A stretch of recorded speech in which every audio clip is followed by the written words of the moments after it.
अभिनेत्याचा कामवाली बाईवर लैंगिक अत्याचार करून निर्गुण खून, पुढे घडले भयंकर, ऐकूनच हादराल। घरकाम करणाऱ्या महिला आणि त्या घरातील लोक यांच्यामध्ये एक विश्वासाचे अतूट नाते असते। एकमेकाच्या विश्वासावरच त्यांचे नाते टिकून असते। यातील कोणी विश्वासघात केला तर मात्र सारेच बिघडून जाते। पोटासाठी राबणाऱ्या महिलांच्यावर काही नीच नराधम वाईट नजर ठेवतात, तेव्हा त्या घरामध्ये काम करणे कठीण होत असल्यामुळे महिला ते काम सोडून देतात। तरी काही नीच तिचा पाठलाग सोडत नाहीत। तिने नकार दिला या कारणातून तिचा छळ करतात।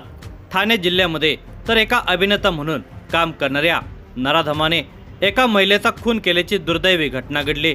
त्या नराधमाला पोलिसांनी बेड्या ठोकल्या असून पुढील तपास सुरू आहे। या घटनेचा उपलब्ध माहितीच्या आधारे पुढील प्रमाणे सविस्तर वृत्तांत आहे। पण तत्पूर्वी तुम्ही जर या चॅनलवर जर नवीन असाल तर प्लीज आपल्या ह्या मराठी चॅनलला नक्की सबस्क्राईब करा। मुंबई म्हणजे मायानगरी। येथील चित्रपटसृष्टीने देशातीलच नाही तर जगभरातील तरुणाईला मोहित केले आहे।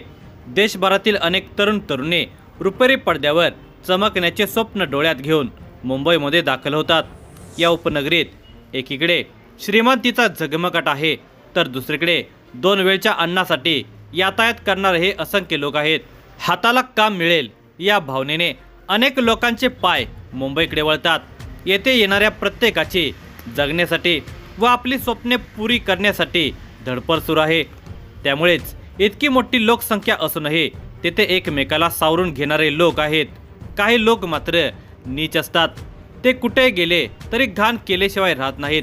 स्वप्न पुरे करण्यासाठी मुंबईमध्ये आल्यानंतर इतरच धंदे करण्यामध्ये काही नराधम रमून जातात। गुन्हेगारी, हरामखोरी, महिलांच्यावर अत्याचार हेच त्या नीच लोकांचे काम बनते। त्यामुळे जगण्याची लढाई लढणाऱ्या अनेकांना त्रासाला सामोरे जावे लागते। गुंड आणि नराधमांच्या मुसक्या आवळण्यात मुंबई ठाणे परिसरातील पोलीसही मागे नाहीत। पोलिसांमुळेच काही गुन्हेगार दबून आहेत।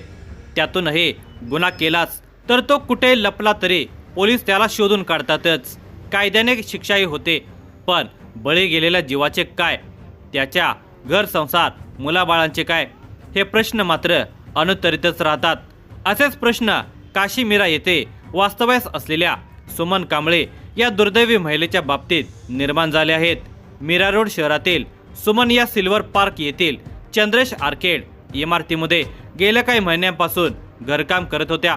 बुधवार दिनांक 25 मार्च रोजी सायंकाळी त्या नेहमीप्रमाणे कामासाठी गेल्या होत्या।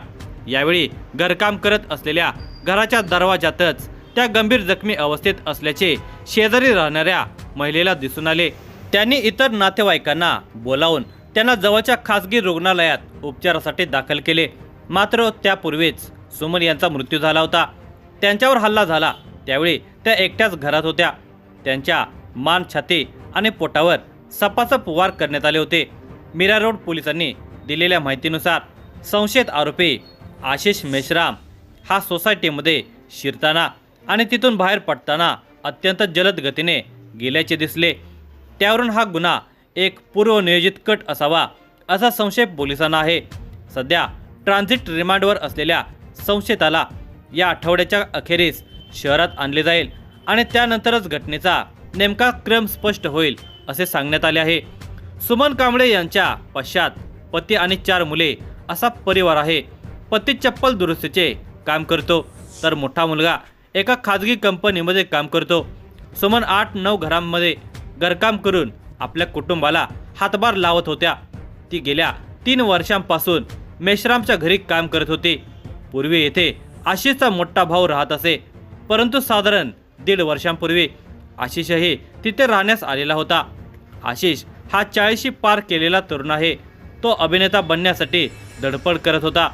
काही टीव्ही मालिकांमध्ये तो चमकला होता, पण त्याचा अजून स्ट्रगल सुरूच होता।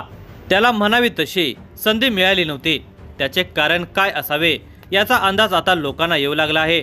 त्याचा कामाशिवाय वाईट गोष्टींवरच फोकस असल्याचे अन्य कलाकार तंत्रज्ञांच्या लक्षात आल्याने त्याला चांगली संधी कोणी दिली नसावी असे बोलले जाऊ लागले आहे। दाखल झालेल्या FIR नुसार जानेवारी महिन्यात आशिषने सुमनच्या दुसऱ्या मुलाला फोन केला होता। सुमनने आपल्याकडे काम करणं बंद केलं किंवा आपल्या लैंगिक मागणीला नकार दिला तर तिला जिवेत ठार मारण्याची धमकी दिली होती। हे ऐकून अस्वस्थ झालेल्या मुलाने आपल्या आईकडे याविषयी विचार न केली। ही बाब आपल्या मुलाला कशी सांगावी या विचाराने ती माऊली काही बोलत नव्हती। पण मेश्रामने आपल्या मुलालाच धमकावल्याने तिलाही राग आला होता। सुमनने आपल्यावर ओढवलेल्या गंभीर प्रकाराविषयी मोकळेपणाने सांगितले। आशिष आपल्याकडे लैंगिक सुखाची मागणी करत असल्यामुळेच आपण त्याच्या घरी काम करणे बंद केल्याचे सांगितले। हे ऐकून तिचा मुलगा संतापाने पेटून उठला। आशिषचा शोध घेत त्याच्या फ्लॅटमध्ये गेला, परंतु त्याला आशिष तिथे आढळला नव्हता। काही दिवसानंतर त्या मुलाला आशिष मीरा रोड परिसरात दिसला होता। तेव्हा त्याने आशिषला बेदम मारहाण केली आणि आपल्या आईपासून दूर राहण्याची त्याला ताकीद दिली होती। त्यानंतर आशिषच्या मोठ्या भावाने सुमन आणि तिच्या परिवाराची भेट घेतली। त्याने सांगितले की सुमनने पुन्हा कामाला यावे, कारण आता आशिष माझ्यासोबत राहत नाही, त्याच्यापासून आता कोणताच धोका नाही। त्याच्या बोलण्यावर सुमन आणि तिच्या परिवाराने विश्वास ठेवला। त्यानंतर तिने त्या घरामध्ये पुन्हा कामावर रुजू व्हावे, तिला कोणताही धोका नाही, आशिष आता तिथे राहत नाही। हे आशिषच्या भावाचे म्हणणे खरे होते की हे सुमनला फसवण्यासाठी टाकलेले जाळे होते। याचा उलगडा अद्याप झालेला नाही, पण आशिष या फ्लॅटवर येत जात होता असे दिसून येते। बुधवार दिनांक 25 मार्च 2026 रोजी रात्री सुमन कामासाठी त्यांच्या फ्लॅटवर गेली। ती कामामध्ये असतानाच अचानक आशिषने घरामध्ये प्रवेश केला। मागचा पुढचा विचार न करता त्याने तिच्यावर सपासप वार केले। घाव वरमी बसल्याने ती तडफडू लागली, तसा तो तिला तिथेच टाकून पसार झाला। दरवाजात तिला जखमी अवस्थेमध्ये पाहून शेजारच्या लोकांनी तिला रुग्णालयात दाखल केले, पण तिचा जीव वाचला नाही। या प्रकरणाचा तपास करताना पोलिसांना मिळालेली माहिती तसेच सीसीटीव्ही फुटेज चेक करण्यात आले, तेव्हा संशयित आशिष हा मुंबईतून रेल्वेने आणि नंतर बसने हैदराबाद मार्गे विशाखापट्टणमला पळून गेला असल्याचे निष्पन्न झाले। गुन्हे शाखेच्या पथकाने तातडीने हालचाली करत विशाखापट्टणम रेल्वे स्थानकाबाहेरील बस थांब्यावरून 27 मार्च रोजी त्याला ताब्यात घेतले। त्याच्याकडून माहिती घेणे सुरू आहे। तपासाअंती या प्रकरणामध्ये आणखी काही लपले आहे का याचाही छडा लागणार आहे।